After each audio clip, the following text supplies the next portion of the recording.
Hey y'all, it's Sunday, January 15th, and I'm actually going to cover 2 weeks topics because I was lame and didn't make my video last week because I was in Vegas.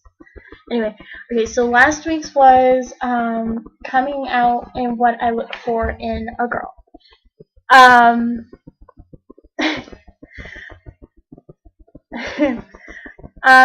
Well, my coming out story is kind of like, I don't know, I'm not fully out yet because I haven't really told my parents. But yeah, no. My coming out story is I kind of like started realizing that I liked girls when I was like 7 or 8. But like I kind of denied it until I was 16 because I didn't really think people would accept me for, liking girls and being attracted to girls because I was already the weird new kid a lot because we moved around a lot. My dad was in the military. And I didn't want to be seen as the weird new kid anymore. So I kind of like denied it for the longest time to myself until I was 16, and I was like, you know what, enough is enough. I'm not going to do this kind of stuff. And that's when I met Samantha. Well, Samantha, at the time, thought she was bisexual, and she was really pretty. And she was the first girl I ever really had a real crush on. And that's kind of when I stopped denying it to myself. And I had a very long conversation. I was like, is this just because at the time I was a sophomore in high school, and when I was a sophomore, there was that trend going around where girls would say that they were bisexual or into women, into having sex with women for attention from the guys, and where it was cool to be gay. So I had a very long conversation with myself just to make sure I wasn't doing that. And when I knew for sure that I liked her, she was the first person I told. She was really proud of me for telling her, and I never told her she was the first person I told. And then I told my sister, and then I told my best friend. And after that, I kind of gave up because this was the summer before junior year. I gave up, cut my hair short, and started going around telling people, you know what? And at the time, I thought I was bisexual. You know, I'm bi. I like girls and guys, and there's nothing more to do about it. Well, I never really felt comfortable with that particular label, I guess you could put it. Like, I didn't feel like bisexual really covered the whole extent of how I felt. So, the longest time I was wrestling with that. Well, May of my senior year of high school, I actually found out what pansexuality is and what it was all about. And when I read it, and I read opinions of other people and I read the opinion of one particular friend that I had on Tumblr named Daphne, who was pansexual. And then I really talked to myself again, and I was like, I'm pansexual. That feels like it just felt like it fit me perfectly. And so that's how I found out. And then I started telling my friends, look, I've been telling you that I was open because I didn't feel like being bisexual was really what I was. Well, I found out this sexuality, and this is when, of course everybody was fine with that because, they already knew I liked girls. I didn't really lose any friends, thank God, when I told people I liked girls. I didn't lose friends at all, actually. I was treated differently, of course. I was called a type and a fag. I was picked on more. I had this one guy stand up on a table in front of my biology class, ask me if I was gay. At the time I denied it, because that was before I was comfortable admitting it. And that really hurt. That really hurt a lot, because it showed a lot of intolerance. This was the day after the day of silence in my sophomore year. And we had trash thrown at us. That made me cry. I had to take a break and actually break my silence for 5 minutes so that I could talk to my friend Tyler, who saw how hurt I was, that people could be that intolerable. But anyway, we're past that. My ideal girl. Well, this was something that took a while for me to really get. I knew what I looked for guys as soon as I started looking at guys and wanted to date guys. But when I finally admitted I liked girls, it was a little bit different. I wasn't sure what I wanted in a girl.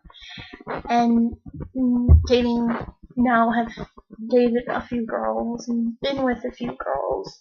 I think I'm pretty spot on with what I like in a girl. And you know, of course she has to be like, you know, the stereotypical cliche, well, she has to be funny, she has to have a sense of humor, she has to, you know, love to have fun. I'm not living the whole having a lot of interests in the same things anymore with people, because I've seen that just because you have a lot of interests the same as someone doesn't mean you're compatible. Just because you have a lot in common doesn't mean you're compatible. Just because you have similar experiences doesn't mean you're compatible. But as of recently, I've kind of found out exactly what I like in a girl. And I like girls who are blunt and open and honest. I don't like the whole secrecy thing. I don't like, you know, them not being comfortable with who they are. I want someone who's comfortable with who they are, whether or not they're out. Because just because someone's out doesn't mean that they're comfortable. Sometimes just because someone's not out doesn't mean they're not comfortable with themselves, you know. She doesn't have to be skinny. She doesn't have to be taller than me. She doesn't have to be even taller than me. I would like a girl that's a little bit taller than me, because I like that, you know, being even just a couple inches shorter than someone is, like, when you hug them or when you hold them, especially when you're standing up or sitting down, and you can, you know, rest your head on their shoulder, or, you know, kind of like, you know, hug them just below their neck, not necessarily on their boob, but,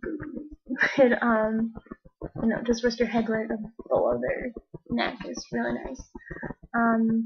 But, you know, I don't really care if she's shorter or taller than me, because that's not really important, you know.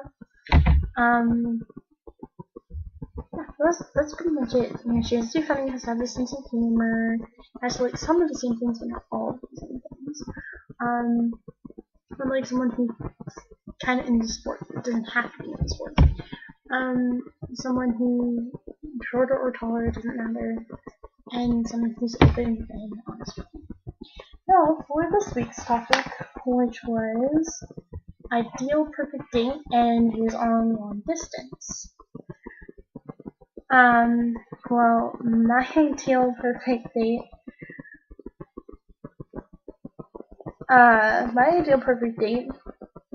is basically not anything really expensive. I'm what people call a cheap date. I don't really like people spending money on me, like Candace has said this past week. I'm just the same way. I feel super bad when people spend even just a few dollars on me, and I'm like, you can ask anyone. Whenever someone's like, oh, I'll pay for it. Really? Are you sure you want to do that? They're like, yeah, no, it's cool. I'm like, are you sure? They're like, yeah, no worries. I still feel bad. Like, they shouldn't be spending money on me, especially when I have, you know, my wallet sitting right there and in my pocket. I'm like, you know, I have money. I can pay for it. No, don't worry about it. I got it. So I feel super bad.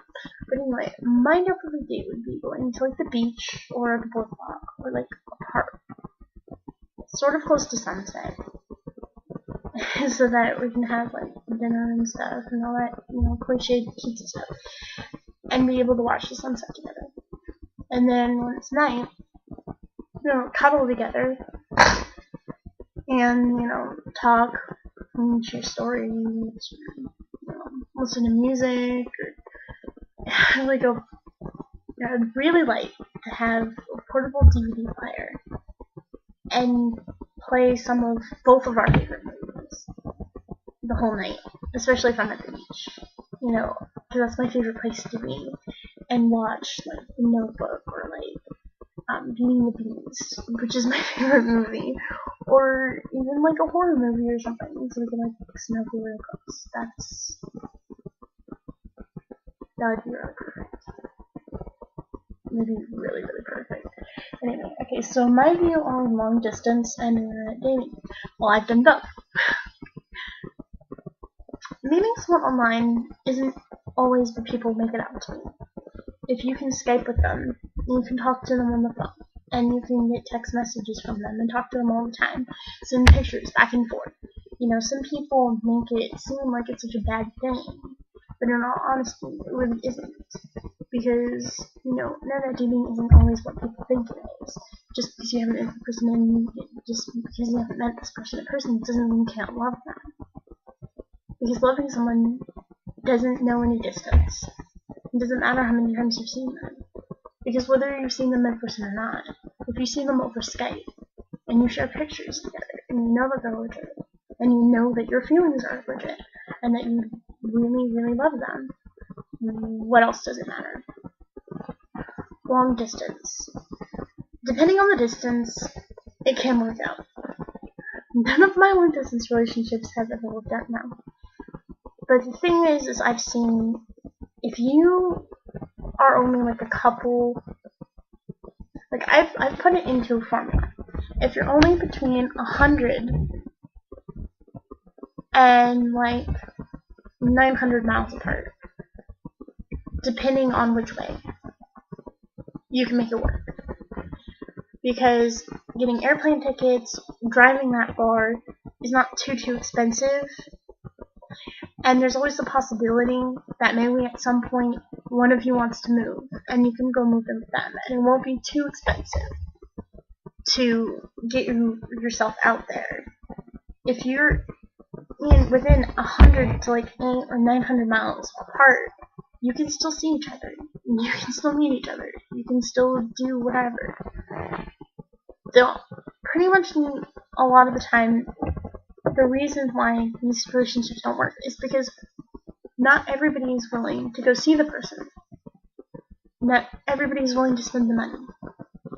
If you're with someone who's willing to spend the money on you and willing to come and see you, most definitely you can make it work out. If you guys have the money and you can go see each other and you have plans, one of you has plans on moving at some point, you can most definitely make it work.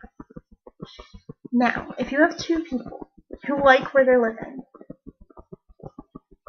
they're more than 900 miles apart, or they're states apart, or they're countries apart, or they're continents apart. Say one person lives in Japan and the other one lives in Ireland, or one person lives in Hawaii and the other person lives in New York.